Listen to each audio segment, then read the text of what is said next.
Good morning.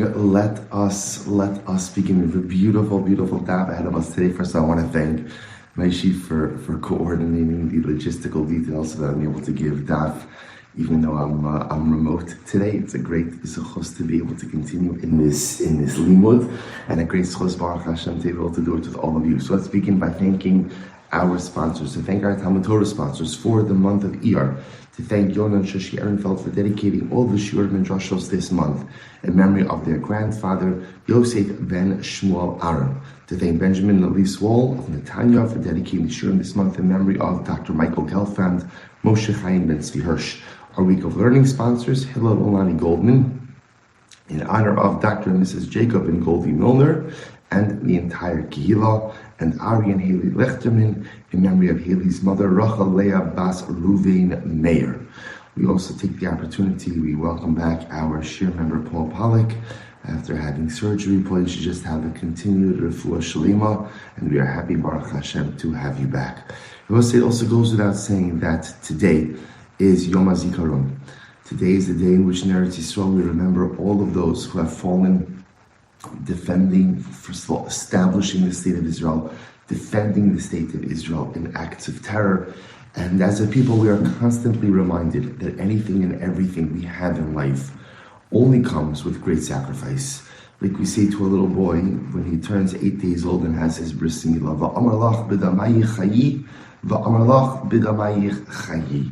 That we say, it's an amazing thing that we say to a young child, his first couple of days in this world, that it's only through your blood that you will live. It is only through sacrifice that you will live. And today, we remember the great sacrifice that has been paid by so many, the ultimate sacrifice, the sacrifice of life, the sacrifice of a future, of individual future, in order to go ahead and give Klal Yisrael its national future. So it is so incredibly important that we take time today. And I sent out the link on the Daf Yomi WhatsApp chat that you could sign up and you could be given the name of an Israeli soldier or victim of terror and dedicate your Daf Yomi learning today. If you haven't done so yet, you could just take out your phone, you could take the link, the email comes back in a matter of moments.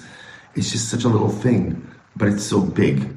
It's so simple, and yet it's so incredibly profound. To do our part, to do something for a neshama of a young man, of a young woman who gave their lives for Am Yisrael, for Eretz Yisrael. We should hope that in the merit of their incredible sacrifice, of their incredible korbanos, in the merit of all that they have given for Am Yisrael, that first of all it should inspire us to be Moser Nefesh and to give for Klal Yisrael and Emir Hashem, in our own way.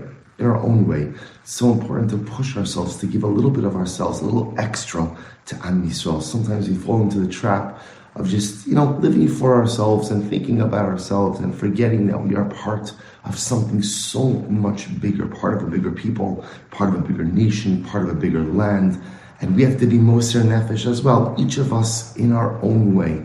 And in the Zechus of remembering the Mesiras Nefesh today, of those Kiddushim whose memory we remember, we daven for, we learn for today, we should be zoche, each of us, to engage in our own little Mesiras Nefesh, our own little self-sacrifice for Am Yisrael as well. And perhaps in the schus of the collective self-sacrifice of Am Yisrael, HaKadosh Baruch Hu will finally see fit, first of all, to give a beautiful Gan Eden to all of those for whose memories we pray for, we daven for today, but most of all, that in the schus of the collective Mesiras Nefesh of generations of Jews, Kadosh Baruch Hu should finally see fit to Emeretz Hashem, bring the Melech HaMashiach Mehir Rabbi Yameinu. Amen. And above that, let us begin. So today's daf is Nun Ches. We really have a very beautiful daf ahead of us today. Sorry, I'm just gonna go. Beautiful daf ahead of us today. So today's 58 Nun Ches. We are picking up on the second to last line on the Zayin Amud Beis, 57b. And the Gemara says as follows: Amar Rabbi Bar Chama, Yesh chuppah l'psulos. Rabbi Bar Chama says there is chuppah to psulos. Let's remember again, this was the machlokas Rav and Shmuel that we already saw in the beginning of yesterday's daf. So just to reframe it a little bit. So remember again, here was the following case. You have a Kohen Gadol who is marrying an almana who herself is a Bas Kohen. So just to play this out, so remember again, this almana because she is a Bas Kohen, has already been eating Truma since she's become an Almana, right? Because after her husband died, she went back to her father's home, so to speak, literally or figuratively. But the point is, she has the right to go ahead and eat Truma. Now what happens? She's marrying the Kohen Gadol. Now remember, that is an illegal marriage because the Kohen Gadol is not permitted to marry an Almana. And what's happening over here is the Kohen Gadol brings her into the chuppah. So what's the shaila? So the shaila is, does chuppah have halachic significance by itself? Now to be clear, this is chuppah without kiddushin, right? This is chuppah. There's nothing else that's happening in this case except chuppah. So the shaila is, does bringing a woman into the chuppah have some type of halachic validity or not? Now in this case, the shaila would be, once the Kohen Gadol brings the Almana into the chuppah, does she now become precluded from going ahead and eating Truma? That's the shaila. So this was a machlokes Rav and Shmuel. Rav said, yesh chuppah l'psulos, that if you go ahead and you bring a woman into the chuppah, that does affect a level of quasi-marriage, and therefore halacha l'maisa, again, halacha l'maisa, she would be precluded from eating Truma. And Shmuel says no. Shmuel says chuppah by itself does not affect anything. Now if you remember again, according to Rav, just and then we'll move on, according to Rav, the idea was, why is chuppah effective? Rav called chuppah tchilas bia. That's what he called it. It's the beginning of bia. The beginning of bia. Okay, so what's now with that? Let's go. So Amarai Bar Chama yesh chuppah l'psulos. Rabbi Bar Chama says this whole discussion of whether or not chuppah works for psulos. In other words, whether or not that if a man is marrying a woman that he's not allowed to marry, does chuppah by itself create some level of marital significance? And let's say, for example, we're just going to keep using the case of the Kohen Gadol and the Almana, because that's a good case where the stakes are high. So would we say that she's now precluded from going ahead and eating Truma? Finally, machlokes Rabbi Meir, Rabbi Elazar, Rabbi Shimon. This is the machlokes Rabbi Meir and Rabbi Elazar, Rabbi Shimon. In other words, the machlokes from our Mishnah. Rabbi, I remember again, going back to our Mishnah on Nun Vav Amud Beis. So remember again, that machlokes was the following situation.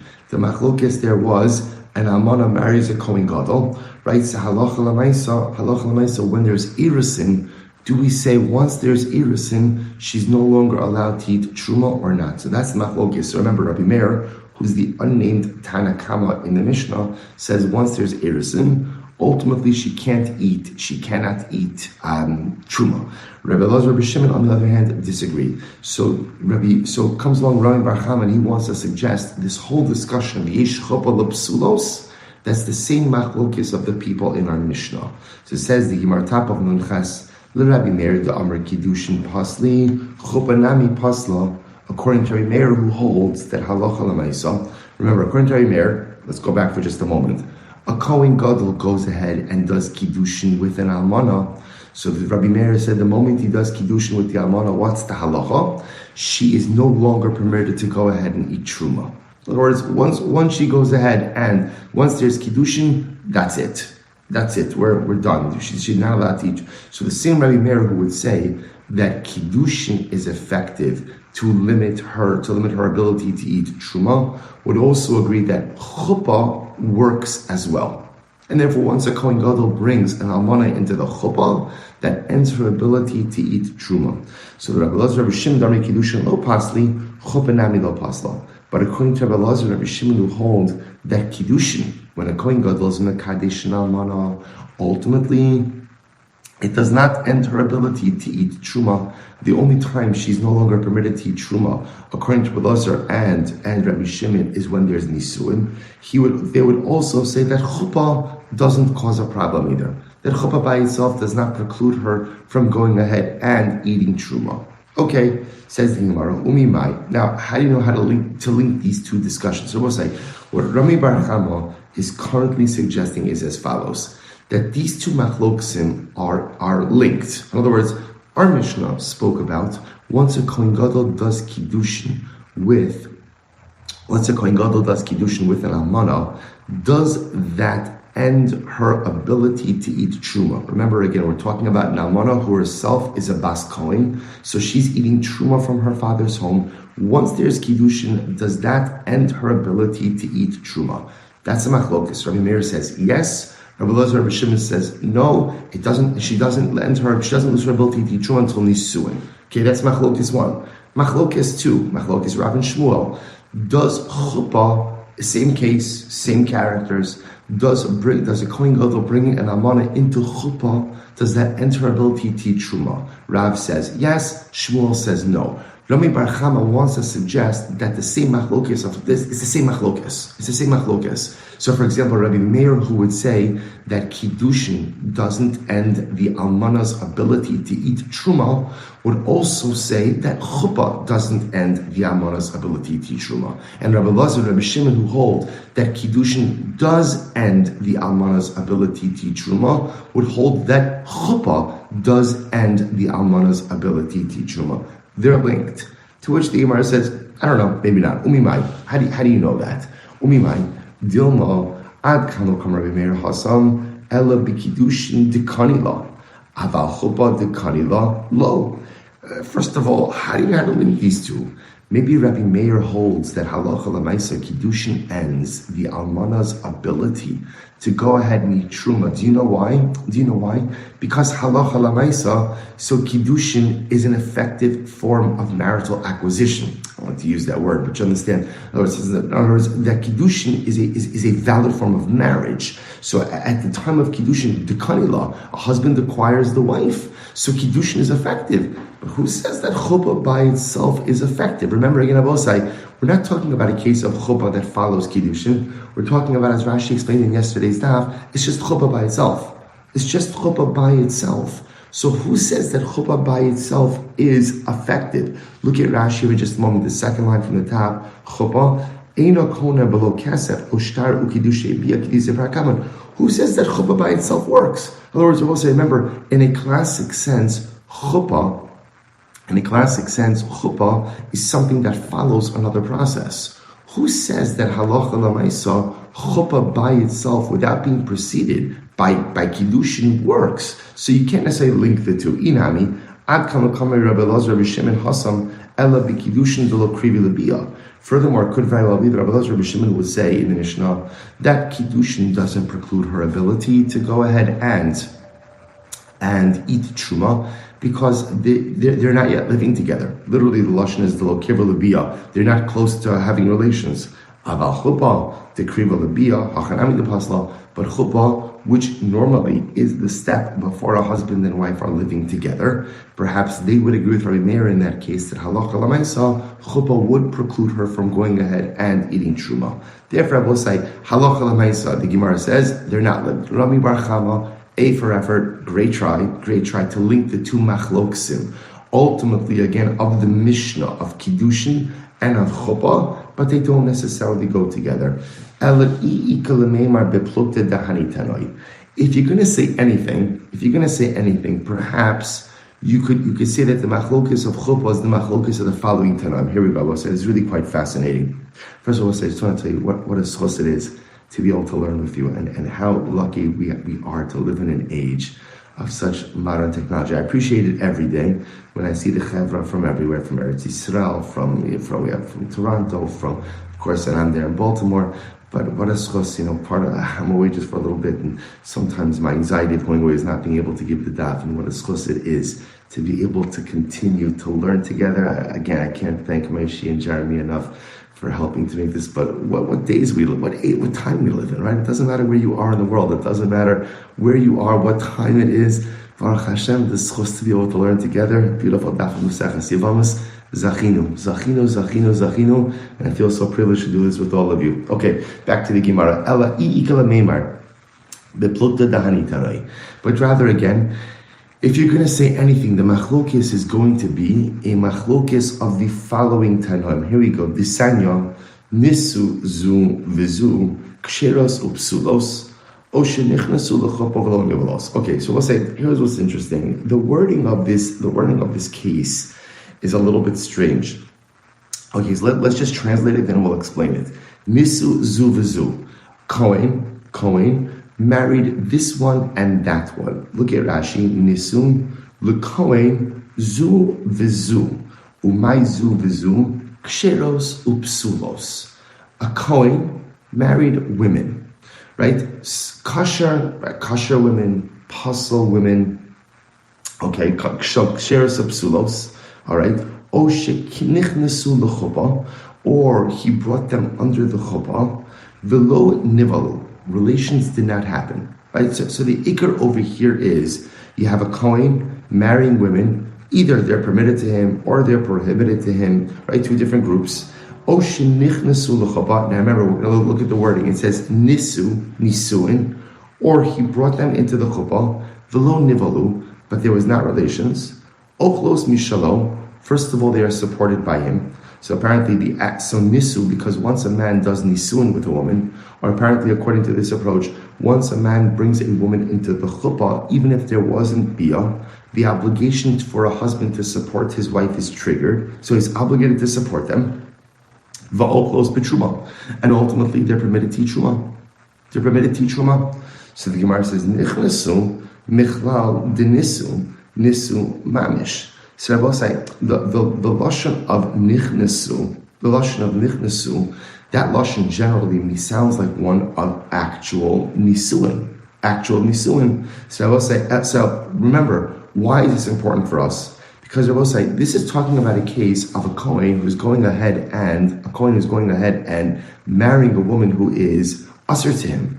Now I will say, what's interesting to note for our purposes is, it also says that if he brings her into the chuppah, she's permitted to eat truma, which sounds like chuppah by itself without biyah will not preclude her from going ahead and eating truma. Elalav kigon shenichnesu l'chuppah, v'lo, here it is. But elalav kigon shenichnesu l'chuppah, and I will say, it must be talking about a case where she entered into the chuppah, Cohen brought this pasul woman into the chuppah, v'lo nivalu, there weren't relations, v'katani ochlos mishalo v'ochlos b'truma. And the halacha is that she is permitted to go ahead and eat, or she's obligated to be, or he's obligated to support her, and she's permitted to eat truma. So I will say, what do you see from here? You see from here that bringing a woman, a kohen, who brings a woman who is not allowed to marry into chuppah with no biyah does not preclude her from eating truma.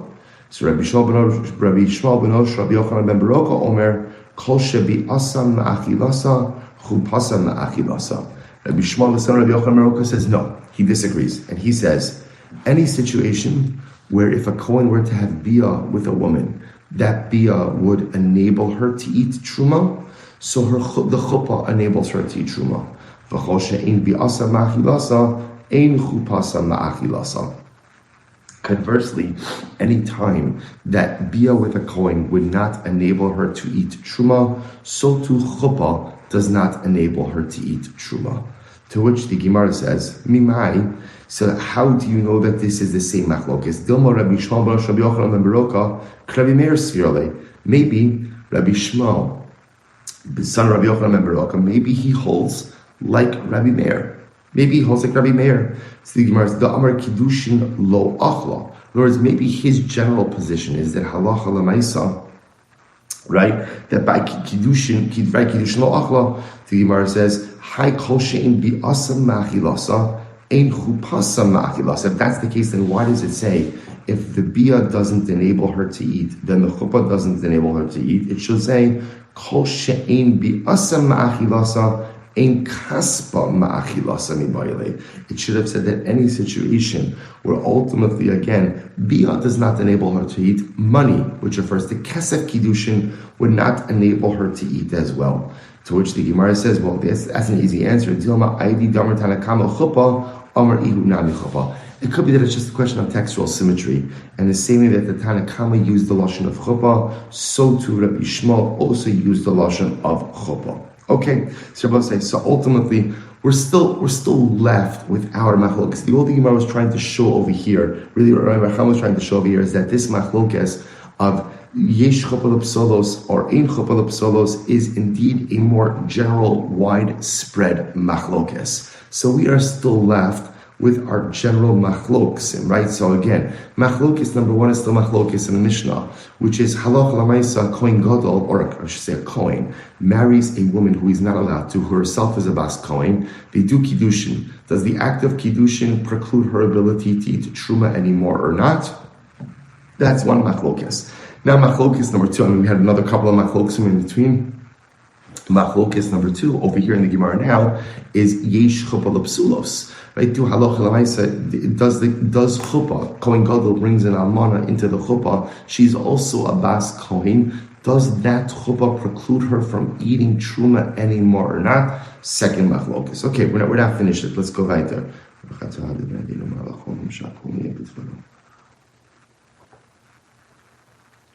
Okay.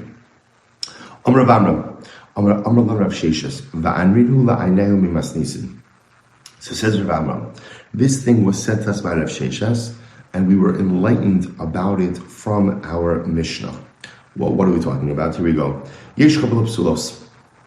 So I'll say, okay, so pretty much Rav Sheshes comes straight out and says this. He says there is couple of psulos. So once again, remember, let's just define our terms. Yesh couple of psulos means that if a kohen brings, okay, simple case, Kohen Gadol, let's do Kohen Gadol, go big or go home, right? Let's go Kohen Gadol, right? So I have the Kohen Gadol is marrying an almana. This almana is also the daughter of a Kohen, okay? So now before she met Kohen Gadol, she was widowed, she was eating truma based on her own family affiliation. Kohen Gadol brings her into the chuppah. There's no prior kiddushin, nothing's happened beforehand. There's chuppah. So now again we have our machlokes. Rav says that chuppah is maritally effective. That's an illegal union. Therefore, she's no longer permitted to go ahead and eat truma. Shmuel says no. Chuppah, and again, Rav's logic is chuppah is tchilas bia. It's the beginning of bia. Shmuel says chuppah, a standalone chuppah, is not maritally significant, and therefore, again, halacha l'maisa, she could continue to eat truma. Comes along Rav Sheshes. Rav Sheshes says, yesh chuppah l'psulos. So Rav Sheshes holds like Rav, chuppah is significant. Once the Kohen Gadol brings that almana into the chuppah, halacha l'maisa, she is prohibited from eating any more truma. So listen to this, we'll say. Rav Sheshes enlightens us, so to speak, from a Mishnah in Meseches Sota. V'tarnatuna, here we go. Amen shalosh shatisi arusa unisua shomeres yavam uknusa. So we'll say, listen to this. We're familiar with the concept of sota. Right? So sota, a woman is warned by her husband not to be alone with a particular man. Right? So Reuven says to his wife Rachel, don't be alone with Shimon. Rachel goes ahead and violates that warning. And again, all this takes place in front of witnesses. Rachel goes ahead and violates that warning. She is alone with Shimon. And there are witnesses, and she's alone for an amount of time long enough for something to have occurred. Okay, fine. There's a process. Take the section of sota written on a piece of parchment, dissolve it in water. She drinks the water, and the water tests her marital fidelity. That's sota. Now, I will say, interestingly enough, part of the process of sota is she takes essentially like a shvuah, like an oath about her innocence. So here's the text of the oath. Amen. In other words, she affirms the fact that she has been faithful to her husband. Shalosh shatisi or satisi arusa unisua shomeres yavam uknusa. I've never committed adultery as an arusa, erison, nisuin, shomeres yavam, while I was waiting for yibum, uknusa. Okay, so let's take a look at Rashi for just a moment. Rashi says, shomeres yavam uknusa kilomar v'imhaisi yivimto v'kansa yavam mashka oso umashpia af al stira shenistira ba'odo shomeres yavam umayim bodkinosa. Rashi is just pointing over here something very interesting, that halacha l'maisa, apparently infidelity while she's waiting for yibum is also problematic. Okay, let's go back to the Gemara. So let's analyze this. So the Gemara says, Hai arusa hechidami. Now, what's the case? Right? So once she's taking this oath of fidelity, right? Once she's swearing that she's been faithful to her husband, so part of that is that I didn't commit adultery during erison. Okay, so what's that case? So the Gemara says, Hai arusa hechidami. If you're telling me that he warned her during Erisin, don't be alone with a particular man, and she violated that warning, and she was alone during Erisin. Arusa bas meshasyehi? Does an arusa drink the waters of sota?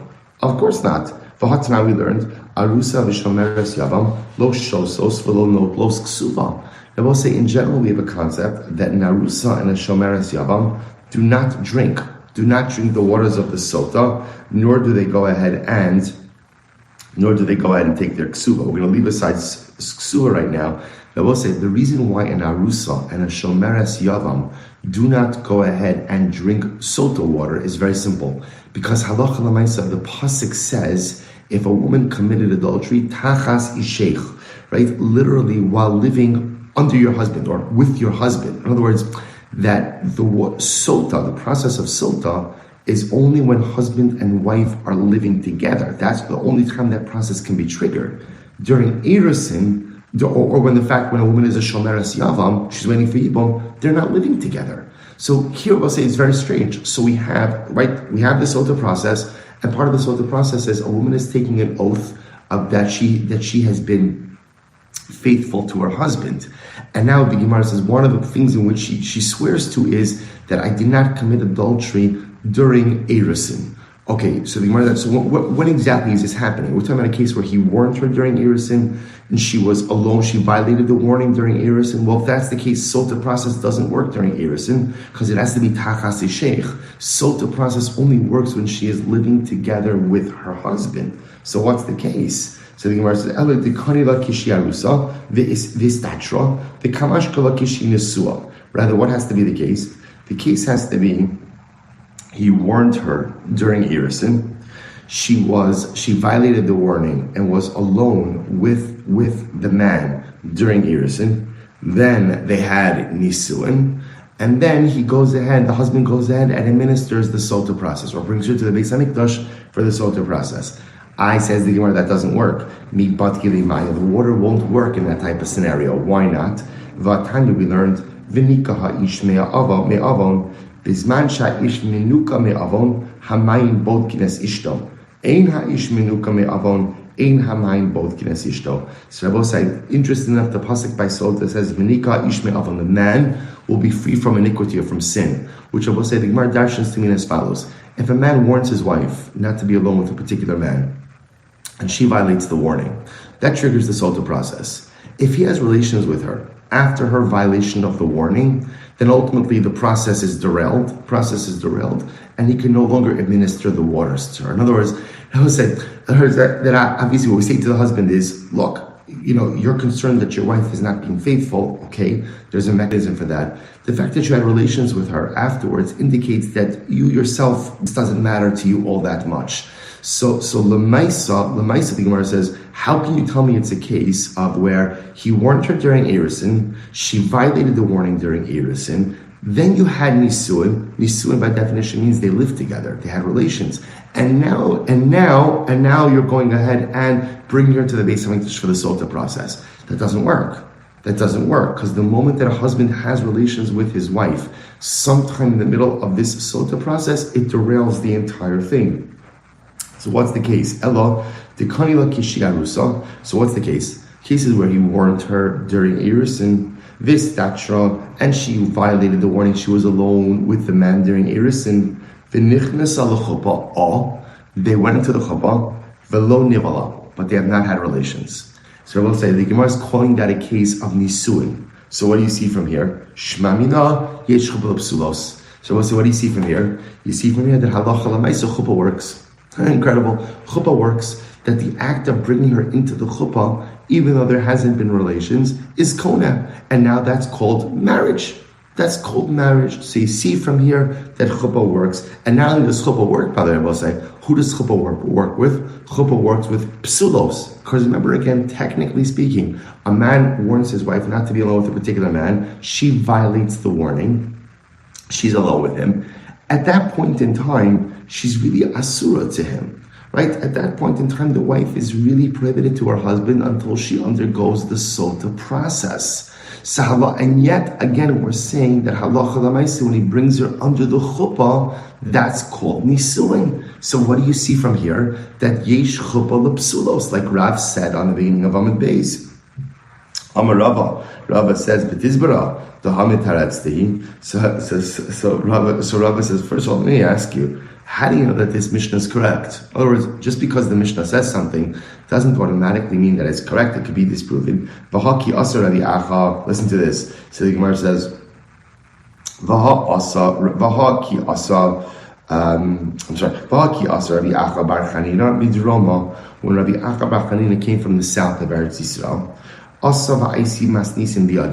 He brought with him a particular Mishnah. Listen to this. So what does the Mishnah say? Mi baladei isheich. So we'll say, so the pasuk, this is again by Sota. The pasuk is va'at kisatis tachas isheich v'chi nitmi isvayitin ishbach es shechafton baladei isheich. This is by the Sota, that the Sotas had relations with a man who is not her husband. Mi shekidma. Now listen to this, I will say. In order for the Sota process to work, it has to be Mishe Kidma Shchivas Baal Boel, Velo Shekidma Shchivas Boel Baal. The Sota process only works if this woman in question has first had relations with her husband and then potential adulterous affair. But if the alleged affair occurred before she had relations with her husband, that doesn't fit into the framework of the Sota process. And I will say, listen to this. And the problem is, the way we just set up the case was was that he warned her during Erisin. She violated the warning during Erisin. Then they had chuppah, which I will say means that relations with the boel, with the adulterer, potentially preceded relations with the husband. In this case, again, it wasn't even relations with the husband yet, but relations with the adulterer came first. Says the Gemara, or according to this approach of Rabbi Acha bar Chanina, that's not in line with the Sota process. To which the Gemara says, no, it's not such a you could set up the case in the following way. What's the case? The case we'll say is where the husband had relations with his wife during Erisin. That's the case. Not ideal, that's clear. But Lamaisa, he had relations with her during Erisin. The Kavasa Gabi Shomeres Yavam, Sheba Aleha Yavam Beves Chameha. Ultimately, again, I will say, because you can set up, because remember again, it's the same type of situation by Shomeres Yavam. That Allah Lamaisa, by Shomeres Yavam, it could be a case where he had relations with her while she was waiting for Yibum.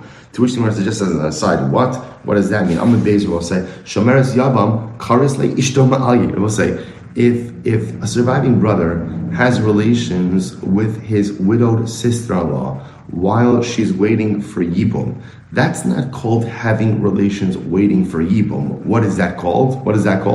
That's called Yibum. That is Yibum. To which the Gemara says, ishto ma'alyi, the ha'amarav kana l'kol. Rav said that halacha l'maisa. Remember again, I will say this was a few days ago, or a little more than a few days ago. Rav said that halacha l'maisa, when it comes to yibum, any type of bia, right? Any type of bia, one doesn't have to have kavana for yibum. As long as one has kavana for bia, halacha l'maisa, that affects yibum.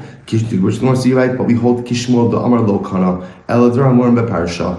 It could be a reflexive view of Shmuel. Shmuel holds will say that when bia is not performed with the kavana for the mitzvah, it's effective, but it's only effective for the things that are spelled out in the parsha of Yibum, namely, the items we mentioned before, that halacha l'maisa, inheritance, and the fact that it affects Yibum. To which the Gemara says, so miti hu taima ela l'Rav. Remember, this whole discussion is only according to Rav. Ha'amar Rav kana l'kol. And Rav is the one who said that halacha l'maisa, when you go ahead and you do Yibum even without the right intent, halacha l'maisa, that affects Yibum. Ha'amar askinon, what's the case? Kigon da avad ba ma'amar. Okay, so we'll say, so maybe the case over here is like this. Maybe the case is where halacha l'maisa, he did ma'amar, and then afterwards, ultimately, again, there was a bias znus. Uveshama hi do'amri ma'amar kone kinyan gamar. And I will say, based conflicts the view of Beis Shammai, and Beis Shammai holds that halacha l'maisa, because it's going back even a little bit longer, whole fundamental machlokes is about ma'amar. Beis Shammai was of that school of thought that ma'amar affects complete kiddushin. Ihochi hainu arusa. If that's the case, then isn't this the same case of erisin? Or the tamech, to which the Gemara is according to that logic, nesua uknusa lav chada milsehi. Isn't nesua and knusa rabosai really one case? Nesua knusa, same idea. To which the Gemara says, Ella nesua didei uknusa dechavre. Rather, what you have to say is as follows: nesua ultimately again refers to one's own wife. In other words, if you look at Rashi, it's right across in Rashi. Nesua didei ishto shelo haisipinto. Nesua refers to a case, ultimately again, of a man marrying a woman, versus kinusa, which refers to yibum. Hachanami arusa didei vishomeres yavam dechavre. Okay, so Rapapa says, Hi Tanu. So I'll say, we're just trying to figure out over here as follows. This is all in the same sugya of chuppah kona, or I should say, yesh chuppah lepsulos. This is all the same exact discussion. We're just trying to identify who are the opinions who hold what, and again, are there other opinions that say that ultimately, again, chuppah is kona by psulos? That's our fundamental issue. So Rapapa says as follows. Hi Tanu. Here we go, I'll say, really interesting. Hi Tanu, Disanyo. You cannot go ahead and give a woman to drink when she is an arusa. Right? It doesn't work. Right? Can't go ahead. We spoke of this before. You can't go ahead and administer the sota process during erisin. Aval mekanin osa lahashkosa kishehi nesua. But I will say, what can you do? You could warn her in order to give her to drink during nisuin. Okay, now listen to this. Rav Nachman by Yitzchak Amar al Yidei Gilgul. So Rav said this is really very interesting. Very interesting. So first, I'll take a look at Rashi for just a moment. Rav Papa Amar. So Rav Papa is commenting on the previous Gemara. Li'olam lo tidok minei diyesh chapa v'hacha kigon dekinla kishiarusa v'nasa u'ba'ala v'hader istra. So Rav Papa wants to suggest, don't infer from the previous Gemara that yesh chapa l'psulos. Don't infer that. Rav Papa says this is actually a different kind of case. In general, we say that halacha l'maisa, you cannot go ahead and warn an arusa, right? There's no concept of warning, sota warning during erisin, and of course you certainly can't go ahead and give her to drink of the waters during erisin, right? So I will say, so when does erisin ever come up? In other words, so what we're saying, I will say that is halacha l'maisa halacha sota. During erisin, you cannot go ahead and administer the sota process. So you can't warn her, right? There's no warning during erisin, and of course there's no administering of the waters. So if that's the case, how does the discussion of erisin get involved in sota at all? To which the Gemara says something amazing. I'll tell you how. Rav Nachman bar Yitzchak Amar al Yidei Gilgul. So you know how it happens? Over something called Gilgul. Now let me talk about this outside for just a moment. In general, the concept of Gilgul means this. But this is not the esoteric Gilgul of reincarnation, right? But rather, again, this is a little bit more down to earth. So I'll say what Gilgul Shua means like this. Sometimes in halacha, there are certain things that could trigger a liability to take an oath, to swear about something. And there are other things that do not trigger a liability for oath, and you can't actually make someone swear over it. But there's an interesting mechanism called Gilgul, which means that once a person is already having to take a shavua, to take an oath about certain things, we could now expand the scope of that oath to go ahead and include a whole variety of other things, which by themselves would not have triggered an oath liability. So here we go. Look at Rashi for just a moment. Rashi says, Rav Nachman Amar Masnisin b'lo kina v'lo istatra kishiarusa elakina la mishenisa v'istatra umashkela ayidei kinuin shel achshav umegalgel aleha shavua kol yamim shaisatachtav mishenis arsa v'nivdika mikana gilgul shlo in TORAH. This is incredible what I will say. Listen to this.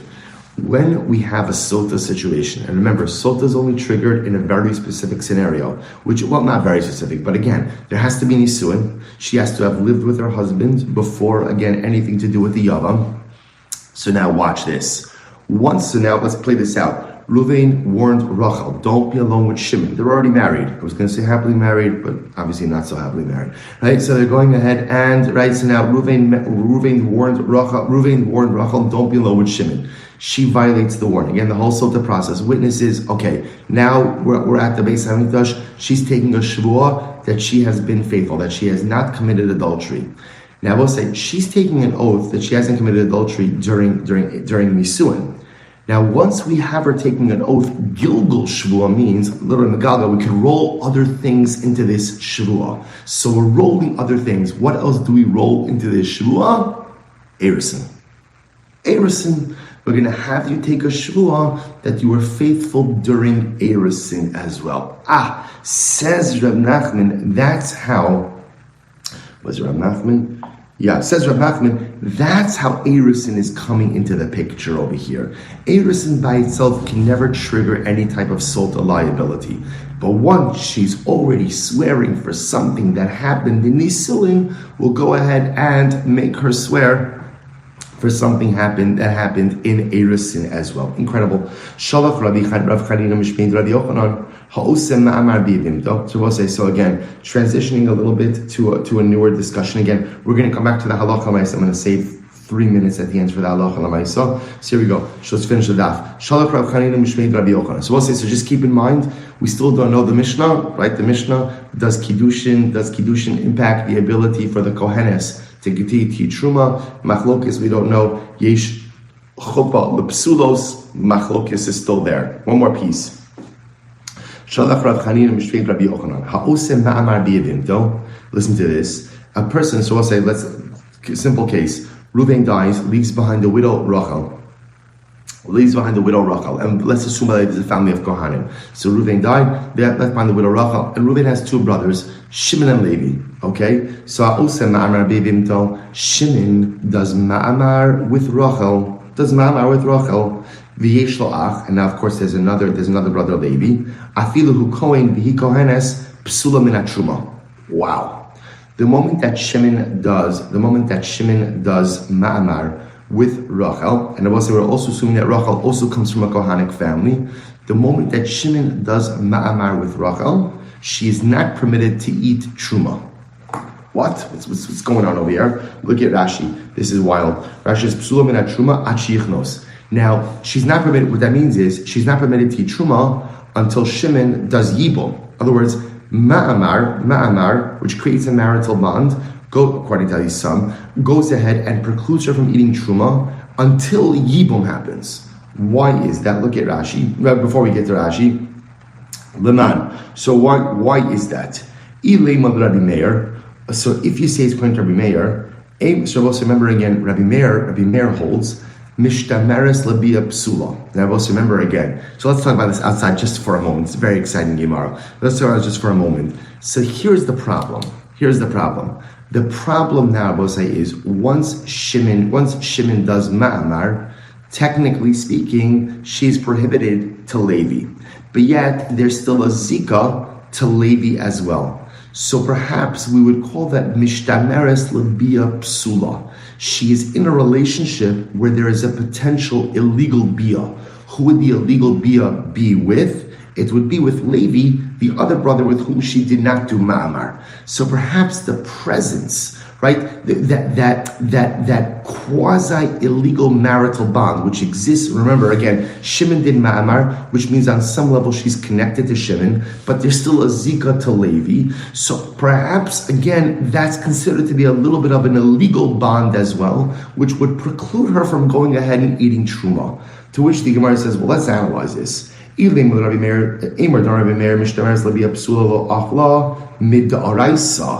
Rabbanan mi Amar. I will say, first of all, let's understand over here. Halacha l'maisa, when Rabbi Meir says back in the Mishnah, that when the Kohen does Kiddushin, when Kohen Gadol does Kiddushin with the Almanah, that she can no longer go ahead and eat Truma that's because she's mishtameres labia psula midoraisa. You're talking about a biblically prohibited relationship that is going to lead to a biblically prohibited bia. But in this case over here, we're talking about the Rabbanan. Let's take a look at Rashi in just a moment. Mishtameres labia psula, Rashi says, sheyesh biad achev lavo alav ubi aso bia.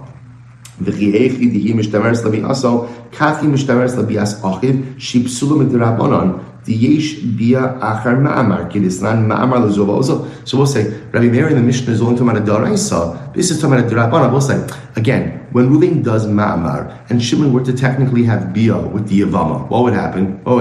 So first of all, Shimon would affect Yibum. It would be an Issa D'Rabbanan. So again, the fact that there's an Issa D'Rabbanan, why would that preclude her from going ahead and eating Truma? The Elul Rabbi Eliezer, Rabbi Elazar, Rabbi Shimon. So maybe it's Rabbi Elazar, Rabbi Shimon. To which the Gemara says, Hashta mishtameres labia psula d'oraisa achla d'Rabbanan mibai. Rabbi Elazar, Rabbi Shimon allow in the Mishnah for her to eat Truma even when she has erusin in a biblically prohibited relationship. They certainly would allow it in a rabbinic one, as or rabbinically prohibited one as well. Elo ki asa rabbin amar asa b'ma'amar b'yevimto divrei hakol achla. Rather, Gemara says, you're right. Halacha l'maisa, in a case like we just described, where Shimon did ma'amar with Rachel, everyone agrees Rachel's permitted to continue to eat Truma. That's not a problem. Where's the problem? Watch this. Yesh lo ach chalal. Oh, what happens, Rabbi say, if there's Ruvain, Shimon, Levi? Ruvain died, left behind the widow Rachel, and now what happens? There's Shimon, but Levi is a chalal, right? So they're all paternal brothers, but let's say Levi's mother was a grusha. So he comes from an illegal union. He's a chalal. Divrei hakol eino acheles. In that case, halacha l'maisa, everyone will agree that what? Rachel can't eat. She can't eat Truma until actual Yibum. Because in that period of time between Ma'amar and Yibum, there is a connection between her and the Ma'amar brother, but there's also a Zika between her and the Chalal. And that prohibited connection will preclude her from going ahead and eating Truma. It's fascinating. Lo nechleku ela shenasam la get. Where's the machlokes? The machlokes ultimately, again, is if he gave her a get. What's the case? I'll say quickly. Ela shenasam la get, 4 lines from the bottom of Rashi. Kohen the Yevinto Kohenes. If a Kohen went ahead and, let's say again, Shimon gave Rachel a get. Vakati lebi also himishtameres ubi also psulim midrabanan. So I'll say, here's the case. Instead of Yibum, Shimon gives her a get. But Lamais, remember again, we spoke about with a get doesn't totally remove Zika, right? Even with a get, there is still a Zika that is there. To which the Gemara says, what's the case? Rabbi Yochanan Amar Ocheles. Rabbi Yochanan says, Sheikh Sali Truma. Rish Lakish Amar Eino Ocheles. Rish Lakish says she can't eat Truma. Why is this? Rabbi Yochanan Amar Ocheles. Afilu Rabbi Meir Amar Eino Ocheles. Even according to Rabbi Meir, who says in Mishnah that when she is involved in a legal relationship, that shuts the Truma window immediately. Hani mili mishtameres labia psula d'oraisa. That is only when you're dealing with a d'oraisa case. Remember again, even once he gives her a get, this is only in the Yibum case. That's only d'Rabbanan. Aval d'Rabbanan achla. Reish Lakish Amar Eino Ocheles. Reish Lakish says she can't eat once he gives her the get. Why? Afilu Rabbi Eliezer, Rabbi Elazar, Rabbi Shimon, Damri Ocheles. Even Rabbi Elazar, Rabbi Shimon would say that she could eat. Hani mili diyesh lo laha'achil b'makom acher. That is only in a situation where this man could marry someone who, in a different scenario, could enable, if he marries a permitted woman, he could enable her to eat Truma. But in this case, he's a chalal, right? The other brother is a chalal. A chalal can never enable someone to eat Truma under any circumstances. But here you could also say that maybe he can allow someone to eat Truma. How? Ultimately, again, in a case of choseres paskamine. So the Gemara says ukrova lebeinashya. I will say in that case, at the end of the day, halacha l'maisa, in that case, the connection stops with him, and ultimately, again, her ability. Choseres means he dies. She goes back to her father's home. In that case, it's not the husband who's enabling her to eat Truma; it's her father. Ukrova lebeinashya. But here, ultimately, again, there's still a connection. And therefore, we'll say, again, the Gemara says that last case of the chalal won't work. So therefore, we'll say, in these last two cases, by the way, interestingly enough, halacha l'maisa, this would be true, this is how the Rambam paskins, which is in this last case, where Ruvain dies, leaves behind Shimon and Levi is a chalal. The presence of Levi would preclude her from eating Truma until Yibum occurs. because technically speaking, she is maritally connected through Zika to someone who would prevent her from eating Truma. So it is true, she would not be able to eat Truma during the in-between period, only once Yibam occurs. I will say, I know we have literally 30 seconds left. I want to close out the sugya. So how do we paskin? We have two machloksim that we need halacha l'maisa before we move on. Machlokis number one in the Mishnah, right? Mishnah again, Kohen Gadol does kiddushin with an almana, does kiddushin, and she herself is a kohanet. She comes from a kohanic family. So halacha l'maisa again, do we say that kiddushin precludes her from going ahead and